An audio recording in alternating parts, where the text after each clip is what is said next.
자, 여러분들 안녕하세요. 자, 이번 시간 이제 시행된 거 2022년에 시행된 국가적 사회복지화 개론이에요.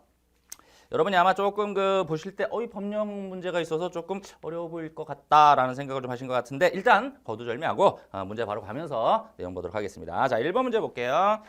자, 윌렌스키르보가 제시한 사회복지의 제도적 개념과 자녀적 개념에 대한 설명으로 틀린 거예요. 제도 개념과 자녀 개념에 대한 문제는 안 나오는 애가 있다 없다. 그쵸? 제가 없다 그랬어요. 매 나옵니다. 자, 질문 갈까요? 자녀적 개념으로서 사회복지는 자선, 사후 치료적 서비스를 통해 문제 해결하는 경향이 강하다. 그렇지. 사후적인 거 맞고. 두 번째, 제도적 개념의 사회복지는 사회제도의 기능을 임시 보충이 나올 리가 없죠. 임시적이고 보충적인 것은 자녀적인 거죠. 2번 틀렸고. 이건 누가 봐도 뭐 어렵다 쉽다의 문제도 아니고 그냥 누구나 맞춰야 되는 거죠. 3번, 4번 볼게요. 제도 개념으로서 사회복지는 가족과 시장경제가 제 기능을 수행하는 것이 불가능하기 때문에 사회를 유지하기 위해서 독특하고 필수적인 기능을 수행하는 것을 의미한다. 그래서 제도적 사회복지는 고유의 기능이 있다고 항상 말씀드리잖아요. 그렇죠? 4번, 자녀적 개념으로서의 사회복지는 사회복지 제도를 사회 유지 및 발전에 필수적인 사회 제도로 간주하지 않는다. 그러니까 고유 기능은 없다. 없으면 없을수록 좋다 그래서 제가 수업 때. 그죠? 정답 2번. 자, 역사 얘기 나왔네요. 자, 사회복지 역사에 대한 설명으로 맞는 거네. 1번. 엘리자베스 구빈법은 구호 대상자를 노동 능력에 따라 요거 기준이라 그랬는데 노동 능력에 따라 구분했는데 노동 능력이 없는 빈민은 구빈원에 수용하였다. 자, 요거 맞잖아. 세 가지로 구분하잖아요. 그래서 노동 능력 있는 빈민은 작업장, 없는 빈민은 구빈원에서 구호해주고 그 다음에 세 번째가 뭐다? 빈곤 아동이다. 그죠? 1번 질문 맞네요. 옳은 거 정답 1번이고 나머지 어디다 틀렸다는 얘기인데 2번 인보건 운동은 구호 중심, 구호의 중복을 구호 중복 피한다고? 이거 인보건 아니잖아. 자선조직협회잖아요. 그죠? 벌써 틀렸어요. 우회 방문원을 파견, 클라이언트에게 적절한 원조 제공. 2번은 자선조직협회에 대한 설명이고 3번 비스마르크 3대 사회보험 가운데 가장 먼저 제정된 건 산업재해법. 제가 이 비스마르크 3대 보험에서 가장 먼저 제정된 거하고 세 가지 입법 반드시 외워놓으라고 그랬던 건데 그죠? 무슨 산재입니까? 산재는 질병보험이잖아요. 1883. 예? 그것까지 아마 기억하시는 분 있을 거예요. 틀렸고 4번. 자, 1980년 이후에 신자유주의 영향으로 복지제도가 근로연계복지에서 공공급여 중심으로 하는 복지 서비스로 재편됐다. 틀렸지. 자, 신자유주의 영향으로서 이 틀렸다 이 뭐냐면 신자유주의 영향으로 기존에 1970년 오일 쇼크 이전에는 공적인 제공이 우선이었는데 신자유주의 즉 오일 쇼크가 일어나면서 시장 경제로 돌아갔다가 그 다음에 두 개 공사 결합 근로연계복지가 나오죠. 4번 틀렸죠. 자, 그 다음 갑니다. 자, 볼게요. 3번.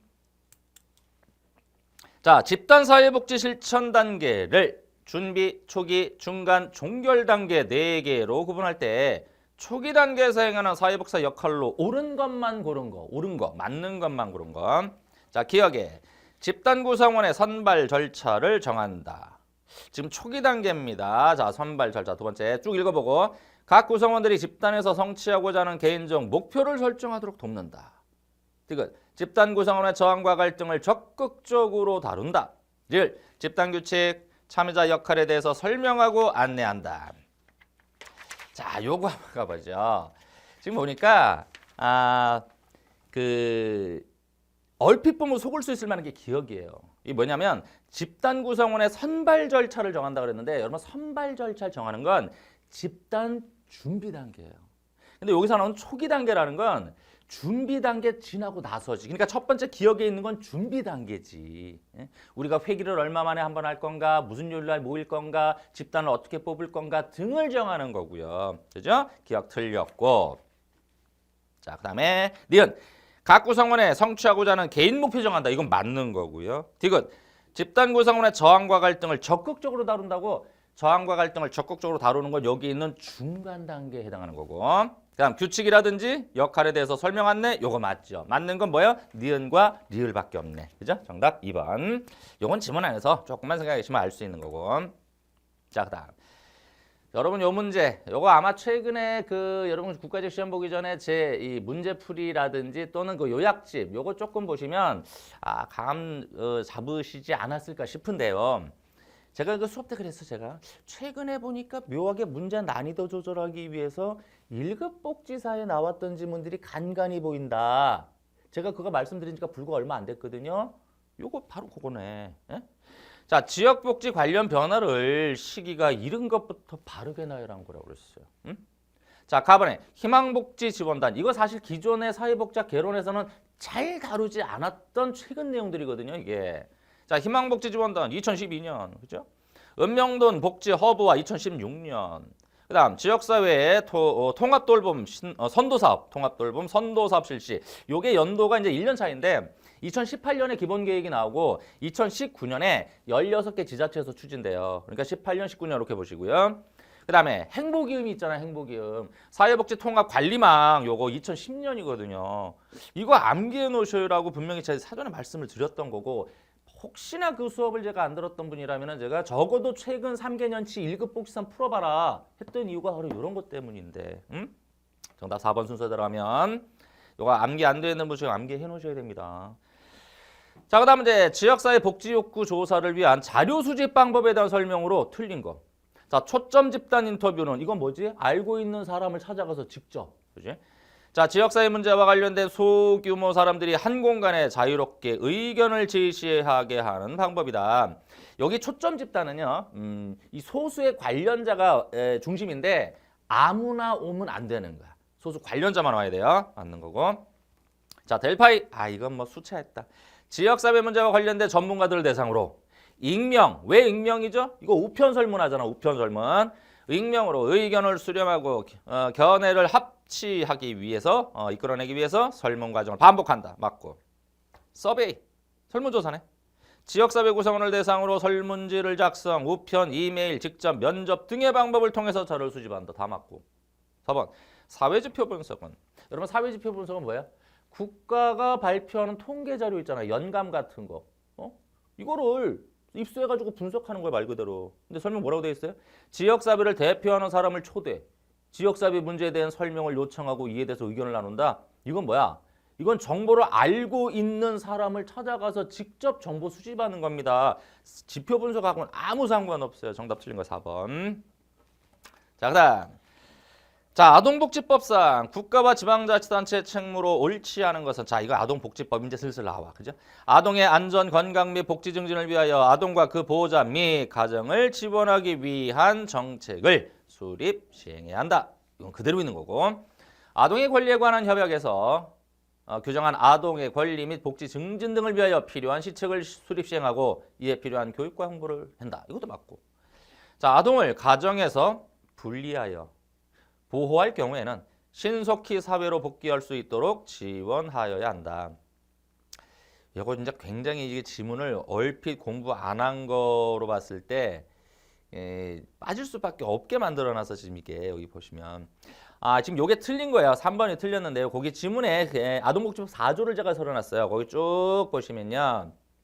자, 몇 번을 보시냐. 거기 쭉 보시면 그렇지. 3항의 후단이에요. 3항의 후단 보면 아동을 가정에서 분리하여 보호할 경우에는 신속히 어디로 복귀? 가정으로 복귀할 수 있도록 지원한다. 근데 여기 지문에 어떻게 돼 있지? 사회로 복귀한대요. 가정을 사회로 바꿨어. 좀 치사하게 됐다. 그치? 한 단에 딱 바꿨네.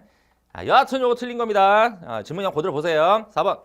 아동의 보호자가 아동을 행복하고 안전하게 양육하기 위하여 필요한 교육을 지원한다. 해서 정답은 3번 가시고요. 제가 볼 때 아무리 법령이라고 해도 썩 좋게 낸 문제는 아닙니다. 이건. 자, 7번. 제3의 길이 지향하는 사회투자국가 기든스잖아. 안토니 기든스. 그죠? 특징으로 옳은 것만을 고르자. 기회의 평등보다 결과의 평등 중시한다. 말도 안 되는 얘기죠. 사회투자국가는 결과의 평등이 기회 평등이에요. 니은 인적 자본에 대한 투자 교육 강조. 이건 제가 누누이 강조하는 거. 맞는 거네. 그죠?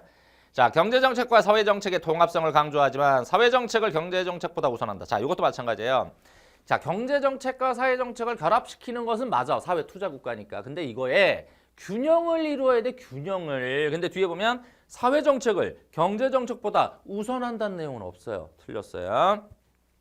리얼. 시민은 노동을 통해 스스로 자신을 부양할 것을 강조합니다. 그렇죠? 시민 스스로의 역할 강조, 위상 제고 이런 얘기 나오죠. 정답 2번 가시면 되고요. 자, 다음 가족 문제를 바라보는 이론에 대한 설명으로 틀린 거. 가족 문제. 자, 구조기능주의 이론은 가족을 개인과 사회를 중재하는 적응력 있는 단위로 본다. 쭉 질문 가볼게요. 자, 갈등 이론은 가족 내 이해관계, 자원의 불평등에 초점을 둔다. 3번. 상호작용 이론은 가족에 대한 해석 혹은 가치 판단을 가족 문제의 원인으로 본다. 4번. 사회 구성주의 이론은 남편이 생계를 책임지고 부인은 가사를 책임지는 역할 분담을 벗어나는 가족의 상태를 병리적인 가족 해체라고 본다. 이 문제도 제가 볼 때 여태까지 사회복지학개론의 출제 패턴으로 봤을 때는 상당히 어렵게 느꼈을 문제인 거예요. 제가 분명히 봤을 땐. 왜? 구조기능론, 특히 4번의 사회구성주의론, 사실 이런 건 이 국가시험보다는 이 심리학이나 또는 전문 자격시험 이런 데서 나오는 관련 내용들이 조금 많아요. 요게. 근데 요 그 부분에 어떤 지문들이 살짝 보이기는 하는데 일단 이 문제로 돌아가면 4번에 틀렸습니다. 이 4번은요. 사회 구성주의가 사실 여러 구성 요소의 결합으로 보는 건 맞습니다. 그게 사회 구성주의인데 지금 여기서 각각의 역할을 벗어나는 걸 사회 해체로 보는 게 아니라 그 벗어나서 남성이 여성이라고 여성이 남성이를 할 수도 있는 구성이 새롭게 나타날 수도 있다고 보는 거지. 이게 병리적 관점으로 보는 게 아니라고요. 하나의 질병이다, 문제다 이렇게 안 본다는 거죠. 4번이에요. 거기 해설 한번 같이 볼까요? 자, 사회구성주의는 개개인들이 집단을 바라보는 사회 현실을 어떻게 구성해내는지에 관심이 있는 거야. 구성. 근데 이 구성에 정답이 있냐 없느냐의 문제가 아니야. 남자는 이래야 된다, 여자는 이래야 된다가 아니죠. 곧 사회적 현상이 어떻게 만들어지고 체계화되며 사람들에게 알려지고 전통적으로 받아들여지는지를 연구한다. 따라서 남편과 부인의 역할 분담에서 벗어나는 것이 병리로 본다? 아니라는 거지. 그렇게 구성된다라고 가야지. 무슨 얘기인지 아시겠죠? 이런 문제 나왔다라는 얘기는 향후에도 분명히 조금 난이도가 이제 좀 학문적으로 깊어질 가능성 조금 있습니다. 자, 9번 가볼게요. 핑커스와 미나은이 제시한 체계들에 대한 예로서 틀린 것. 자, 변화매개 체계, 클라이언트계, 표적체계, 행동체계. 여러분 이게 제가 핑커스, 미나은의 변화매개, 클라이언트, 표적, 행동체계 이거 분명히 케이스로 여러 번 출제가 됐고 그거 케이스로 단순히 암기하고 풀었을 때 쉽지 않게 나올 것이다 그랬는데 질문 한번 가보죠. 틀린 거예요. 변화매개 체계. 비행청소. 근데 요건 그렇게 어렵진 않아요. 비행청소년 A군을 정신건강복지센터에 의뢰한 법원이라고 그랬어요. 법원. 그러니까 법원이 어떤 판단 과정에서 얘가 아무래도 정신건강센터에 가면 좋겠다. 그래서 의뢰를 해가지고 법원에 들어갔어. 아니죠. 법원에 들어갔대. 저희 센터에 들어갔어요. 이게 변화 매개체계입니까? 여러분 변화 매개체계가 되려면 그 변화를 주도적으로 이끄는 체계가 돼야 돼요. 사회복지사가 대표적입니다. 1번 바로 틀렸어요. 1번. 여러분 이 법원은요. 어떤 체계가 그럼 맞습니까? 그러면 의뢰를 했잖아. 의뢰. 클라이언트 체계가 돼야 된다고. 응? 자, 2번 클라이언트 체계. 자, 학교 사회복지사의 도움을 필요로 하는 비양. 얘가 본인으로 할 수도 있고 또는 의뢰 대속할 수도 있어요. 맞는 거고. 표적 체계. A군의 문제 해결을 위해 변화되어야 할 아버지. 클라이언트가 변화되기 위해 가지고 영향받을 체계. 이게 표적 체계잖아. 맞고요. 행동 체계. 행동 체계 뭐죠? 클라이언트의 변화를 위해서 노력하는 모든 체계. 가장 넓은 체계라 그랬어요.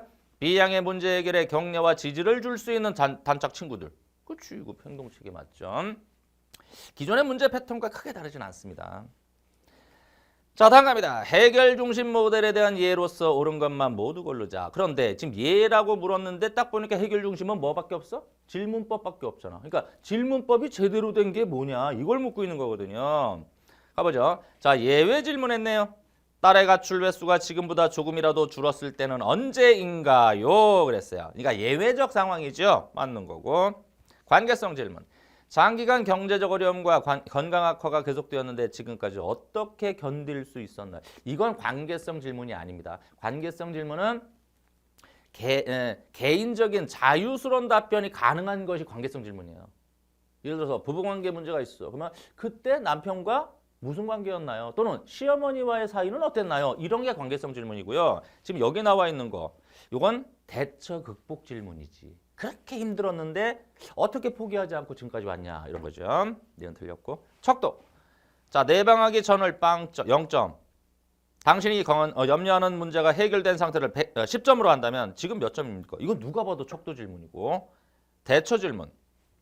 뭐가 달라지면 오늘 복지관에 와서 상담하기를 잘했구나 하는 생각이 들까요? 이건 대처 극복 질문, 대처 질문이 아니라 기적 질문이네. 기적 질문. 맞는 거 1번이네요. 자, 이것도 역시 뭐 나올 만한 게 나왔네. 베버리지가 강조한 사회보험이 성공하기 위한 전제 조건. 이거 말 그대로 베버리지 보고서 3대 전제 조건이라는 거예요. 포괄보건 서비스, 아동수당, 그죠? 그다음 완전고용 이거 있었잖아요. 자, 실업수당으로 인해 실업수당이 나오나? 안 나와요. 벌써 틀렸고. 자, 2번 가족의 크기와 소득을 고려하는 가족수당. 요건 있다. 맞죠? 가족수당 있고. 3번 그다음에 뒤에 실업수당이 안 나오는데 뒤에 감안한 완전고용이 있구나. 그러면 1번에 완전고용이 있고 2번에 가족수당이 있고 이 가족수당을 아동수당이라고도 해요. 제가 수업 때 말씀드린 거죠. 3번 보편주의 원칙하에 비정액 기여제와 최저 수준의 선별급여제. 일단 무조건 틀렸고. 4번 치료와 예방을 포괄적으로 제공하는 보건서비스. 그러니까 1번이면 4번 그대로네. 완전고용, 가족수당, 포괄보건서비스. 정답 3번. 그죠? 이건 뭐 누가 틀렸고. 다음 문제. 자, 사회복지 실천을 위한 면접에서 폐쇄 질문, 예, 아니오로 답하는 폐쇄 질문, 이거보다 개방 질문이 더 적절한 경우. 1번, 제한된 시간 동안 사실이나 자세한 정보를 파악하고자 할 때, 이건 누가 봐도 폐쇄가 맞고. 2번, 비자발적 클라이언트로부터 사실관계에 관한 정보 얻고자 할 때, 자발적이지 않으니까 폐쇄, 예, 아니오 정도가 맞고. 3번, 클라이언트의 자유로운 의사표현을 격려하고자 할 때, 여러분 클라이언트의 자유로운 의사표현을 격려하고자 하려면 말 아무렇게나 쉽게 편한 대로 해야 되잖아요. 그럼 개방 질문이지. 3번 정답이고. 자, 면담 마무리 단계에서 면담 내용을 요약하고 사실이나 구체적인 내용을 명료화하고자 할 때 나머지 등등은 폐쇄 질문. 야, 이것도 제가 뭐 예상한 대로 나왔던 건데 이거 말 그대로 영국사 발달사잖아요. 발달 순서. 영국 사회복지발달사에 중요한 영향을 준 법률을 순서, 제정 순서대로 바르게 하라. 제가 이 부분 항상 할 때 제발 순서, 연도까지는 기억 안 해도 된다. 쭉 발달하는 순서는 남기를 해달라 말씀을 드린 거거든요. 거기 제가 연도를 써놨어. 정주 1662년 작업장, 1696년 길버트 1782년 스피렘랜드 1795년 개정비면은 1834년이에요. 지금 이것도 마찬가지예요. 연도 구체적으로 안 하셔도 되고요. 순서 그대로 가보시면 정답 1번이죠. 자, 사회복지 프로그램 평가에 대한 설명으로 옳지 않은 거. 이것도 제가 다 말씀드린 거에서 사실은 지문에 다 나왔는데. 자, 틀린 겁니다. 평가에 대해서 1번. 총괄평가 이거 언제 하는 거죠? 다 끝나고 나서 하는 거죠. 사회복지 프로그램 존속 여부와 성공 여부를 결정하는 평가 방식이다. 그렇죠? 자, 틀린 거 고르셔야 돼요. 틀린 거. 그러니까 존속 이게 끝났어. 그럼 이 존속 시킬 거냐 아니면 여기서 끝낼 거냐 이거 하고 성공했냐 안 했냐 그럼 다 끝나고 나서 해야 되잖아요. 그죠? 맞는 거고. 자, 형성평가보다 중간중간에 지금 잘 되고 있나 프로그램의 계획 과정이라든지 실행 중에 수행된다. 맞고. 자, 목표 달성 평가는 평가하고자 하는 프로그램이 목표를 얼마나 달성했는가 알아보는 평가 방식이다. 맞는 거고. 4번 정답은 4번인데 비용 효과 분석 평가는 프로그램에 들어가는 비용뿐만 아니라 프로그램의 성과도 뭘로? 화폐 가치로 환산한다? 말도 안 되죠. 투입과 산출을 모두 화폐로 하는 건 뭐다? 그죠? 그 비용 편익 분석이 돼야 되지. 비용 편익 분석이고 지금 여기는 비용 효과는 투입은 화폐, 산출은 비화폐. 예를 들어 만족도를 증가시켜야 돼. 1,000만 원을 들였더니 그럼 화폐야. 만족도가 10% 올라갔더라. 이건 화폐 아니잖아요. 그게 비용 효과죠. 제가 수업 때 이거 말씀 분명히 드린 건데. 4번. 자, 다음. 자, 정신건강 사회복지에 대한 설명으로 옳지 않은 거. 정신건강 사회복지란 정신건강 증진을 통해 삶의 질을 향상할 뿐만 아니라 정신적으로 건강한 지역사회를 위한 제반 서비스를 제공하는 것이다. 쭉 읽어보죠. 2번. 정신건강 사회복지의 1차적인 대상은 정신적, 정서적 장애를 가지고 있는 클라이언트들을 말하며 가족은 1차적 대상에 포함되지 않는다. 틀렸습니다. 1차 대상이 그 클라이언트, 문제를 갖고 있는 이 클라이언트 및 그 가족이 1차예요. 근데 이 가족 뺐으니까 2차고. 3, 4번은 맞으니까 확인. 정신건강사회복지에서의 클라이언트는 서비스를 받는 대상임과 동시에 서비스를 행하는 주체로서 볼 수 있다. 맞고. 정신건강사회복지의 개입 방법은 개별 수준의 사회복지 실천 방법뿐만 아니라 집단, 가족, 지역사회 개입 등 통합적 사회복지 실천 방법을 적용, 개입합니다. 뭐 특별히 어려운 문제 아니네요. 2번. 자, 다음. 가족 대상 사회복지 실천에 대한 설명으로 옳은 것만 모두 고른 것은 가족 대상 사회복지 실천. 자, 기억. 자, 개인의 문제를 해결하기 위해서 가족 단위의 개입이 시행될 수 있죠. 이건 우리가 뭐 기본서에 있어요 없어요 문제가 아니에요. 니은. 사회복지사는 전문적 권위를 가지면서도 가족과의 파트너십과 협력을 중요하게 고려한다. 누가 봐도 맞고. 디귿. 가족 조각은 공간 속에서 가족 구성원의 몸을 이용하여 가족의 상호작용, 양상을 시각적으로 표현한다. 그래서 이 가족 조각은 뭐 하는 거야? 연극하는 거 아니야? 연극 이런 거죠. 맞는 거고. 탈삼각화 기법은 아내가 자신에게서 멀어지는 남편을 대신하여 딸이 자신을 편들도록 할 때 딸을 끌어들이지 않고 당사자끼리 갈등을 해결할 수 있도록 하므로 딸의 부모의 갈등에서 자유로울 수 있게 하는 기법이다. 이거 누가 봐도 다 이 탈삼각화 기법 맞네. 그죠? 전부 다예요, 지문이. 맞는 지문 다 맞으니까 정답 4번. 자, 다음 가보죠. 자, 사회복지시설 및 기관에 대한 평가제도에 대한 설명으로 옳지 않은 것은 보죠. 사회복지기관의 조직관리, 인사관리, 프로그램관리, 재정관리 등 사회복지 전반의 실천적 노력을 증대시켰다. 2번. 1997년에 사회복지사업법을 개정하여 1998년에 사회보장정보원이 평가를 실시한다. 야, 이건 조금만 눈치 있으시면 아실 것 같기는 한데 2번이 지금 틀렸거든요. 사회복지시설하고 그 기관의 평가제도는요. 일단 여기 지문에서 사회복지사업법 97년에 개정이 되고 그다음 98년에 시행이 된 건 맞습니다. 요거는 맞습니다만 여러분 사회보장정보원은 2000년 이후에 만들어진 거예요. 예전의 법을 안 보셔서 그런가? 거기 밑에 해설 보세요. 보건복지부 장관과 시도지사는 보건복지부령으로 정하는 바에 따라 시설을 정기적으로 평가 그 결과를 공표하거나 시설의 감독 지원 등에 반영할 수 있고 시설 거주자를 다른 시설로 보내는 등의 조치를 할 수 있다. 그러니까 결국은 시도지사나 장관이 평가하는 것이지 사회보장 정보원이 한다는 얘기가 없어요. 이제 2번 틀렸고. 자, 사회복지기관 운영의 책임성, 효과성, 효율성을 높일 수 있다는 관점에서 사회복지 행정의 중요성을 중대시켰다. 사회복지시설의 평가 목적은 투명성과 서비스의 질 향상을 통한 국민의 복지 수준 향상에 기여하는 것이다. 됐죠? 자, 그다음 사회복지 가치에 대한 설명으로 옳은 것만 모두 고른 것은 요것도 요것도 자꾸 하는 것 같은데요. 제가 이거 1급 거 지금 계속 언급돼. 지금 이제 아마 지금 촬영하는 걸 여러분이 언제 업로딩 해가지고 보실지 모르겠는데 조만간 제가 봤을 때 지방직을 이제 여러분 치른단 말이에요. 그것도 이제 필수되고 나서 지금 치르고 계실 텐데 1급 꼭 풀어야 돼. 이거 지금 전부 1급에서 언급됐던 거, 여태까지 잘 안 나왔던 거. 예? 특히 이 가운데서 이제 읽어보시면 알지만 뒤르캠이라든지 롤스 같은 경우는 특히 뒤르캠은 10수년 전에 한번 나왔다가 이제 또 나오고 있고 롤스는 거의 안 나와서 국가직에서는 안 나왔다가 1급 복지사에서는 아주 단골로 나오던 거거든요. 지금 이 지문이 또 나와. 일단 문제로 가면 사회복지 가치에 대한 설명으로 옳은 거예요. 옳은 건. 한번 가보죠. 에스핑 앤더슨. 얘는 뭐 그냥 귀에 딱지가 않는다고 들어야 되는구나. 하여튼 뭐 그냥 계속 보신 거 아니야? 에스핑 앤더슨은 복지국가 유형 분류에서 사회민주주의 복지 국가가 추구하는 자유는 소극적 자유보다 당연히 적극적 자유에 가깝죠. 왜? 이건 권리로서 인정하잖아요. 그죠? 맞는 거고요. 니은 나오네. 존 롤스는 공정한 절차를 보장하기 위한 장치로서 원초적 입장이라는 개념을 지시했다. 맞는 거예요. 이제 요 지문 자꾸 보셔야 되는 지문. 맞구나. 디귿. 요거 분명히 기본서에 있죠. 에밀리 또는 에밀 뒤르캠은 얘가 주장하는 유기적인 연대란 사회 구성원의 유사성에 근거한 전통사회에서 지배적인 연대를 의미한다. 아니지. 기계적 연대죠. 전통적인 사회는 기계적 연대고 유기적 연대는 현대사회로 오면서 필요 목적에 의해서 만들어지는 것이죠. 자, 그러면 틀린 건 디귿. 그럼 맞는 거 고르라 그랬으니까 기억, 니은. 정답 1번. 이렇게 가죠.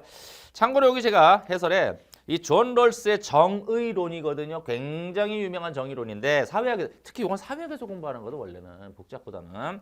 근데 이걸 지금 자꾸 내고 있는데 자, 원초적 상황. 그다음에 차등의 원칙이 있고 그 밑에 박스에 정의 원칙 해가지고 정의 제1원칙, 제2원칙이 있어요. 이거 이론적으로 공부하려고 하지 마시고요. 이거 나와 있는 질문 몇 번이나 숙지를 해가지고 자꾸 눈에 익숙하게 보십시오. 이거 분명히 뭐 이 다음 회차에 안 나오면 조만간에 또 나올 가능성이 굉장히 많아요. 이건요. 일단은 기존 잘 안 나왔던 거기 때문에 제가 강조드립니다. 자, 정답 1번 가시면 되겠고요. 자, 다음. 자, 사회복지 실천에 있어 기록에 대한 설명으로 틀린 거. 기록은 개입한 사례의 첫 단계부터 종결 단계까지 제공한 서비스의 내용과 과정, 목표 달성 여부와 성과 등을 남겨 문서화해야 한다. 당연히 기록이고 맞고. 2번 기록은 사회복사의 활동을 점검하고 교육하는 슈퍼비전에 유용한 도구로 될 수 있죠. 맞고요. 3번 기록은 사회복사의 관점에서 작성되며 클라이언트와 공유되지 않는다. 아, 틀렸다. 이게 어느 관점에서라는 거. 물론 기록자이기 때문에 기록자 관점에서는 맞는 거예요. 그런데 클라이언트 공유합니다. 기록을 공유하게 됩니다. 이건 틀렸고. 기록은 사례관리, 의뢰 및 전문직 간의 협조체계를 활성화하는 도구다. 그 밑에 제가 한 8가지 해가지고 기록의 목적을 써놨죠? 한번 숙지하시면 좋겠고요. 자, 요거 조사하는 문제 구색 맞추기용인가? 하나 나왔네요. 사회복지 조사에 대한 설명으로 틀린 거. 1번 단순 무작위 표집에 비해서 층화 표집은 표집 오류를 줄일 가능성이 크다. 그렇죠. 왜 그러냐면 단순 무작위는 뭐가 뽑혔는지 실질적으로 몰라. 단순 무작위니까. 그러니까 극단적으로 한쪽에다 쏠려서 나올 수도 있어요. 확률적으로. 근데 층화 표집은 몇 개 층으로 나눠서 해. 그러니까 이 층에서는 일단 다 나와. 무슨 얘기인지 알죠? 이거 오류 줄인다. 맞고. 자, 동질성의 원칙에 입각해서 신뢰도를 평가하는 방법은 상호 관찰자 기법이다. 야, 요 상호 관찰자 기법도 이 정확히 말씀드리면 임상심리사 그 일반 자격시험 잘 여기서 이게 주로 많이 언급이 되는데 복지에서 거의 언급이 안 되는데요. 여러분 이 신뢰도 평가는 재차 실험을 했을 때 같은 결과가 나오냐가 신뢰도인데요.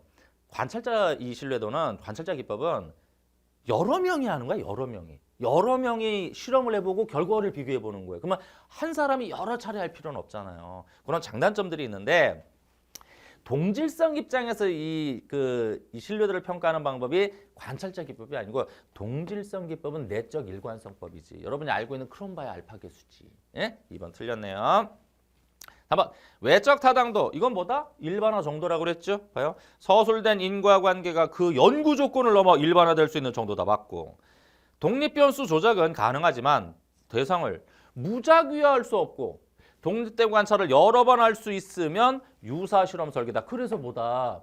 완전히 다 갖춰 있는 거. 비교, 조작, 통제가 몽땅 다 갖춰져 있는 건 순수 실험 설계인데 실험에서 그냥 순수자 잘 안 쓴다. 시험에서 그냥 실험 설계다. 근데 무작위 할당이 잘 안 돼. 똑같은 두 대상을 만들기 조금 힘들더라. 나머지는 다 할 수 있더라. 그러면 유사하다. 뭐하고 실험 설계하고 유사하다. 그래서 유사 실험 설계다. 종류는 파두작을 했던 거잖아요. 이거 그대로 설명 맞네요. 그렇죠? 자, 정답은 여기서 아까 2번 가보시면 되겠죠. 자, 이렇게 해서 일단 20문제 보셨고 제가 정리하는 의미에서 지금 보시면 제가 뭐 이 시험 전에 사실 제가 말씀드린 거예요. 아마 이전 영상을 찾아보시면 아실 텐데 최근에 보니까 1급 내용을 상당수 지금 국가나 지방직 출제자들이 컨닝을 하고 있다. 상당히 따오고 있다. 그러니까 최근 3년 전까지는 무조건 1급 복사 시험을 떠들어 보고 가라 라고 말씀을 드렸는데 이번 국가직 시험에서도 아니나 다를까 한 3-4문제 정도가 거기서 언급된 것 또 제가 언급 따로 드린 거를 상당히 이렇게 겹치고 나와 있다. 이 추세가 갑자기 없어질 리는 없거든요. 추후에 지방직을 준비하시든 국가직 준비하시든 제 말씀 꼭 따라서 복지사 다 공부 끝내고 최근 3년치 1급 사회복지시험 기출문제 반드시 꼭 풀어보시기 바랍니다. 자, 다음 또 기회될 때 문제풀이에서 뵙도록 하겠습니다.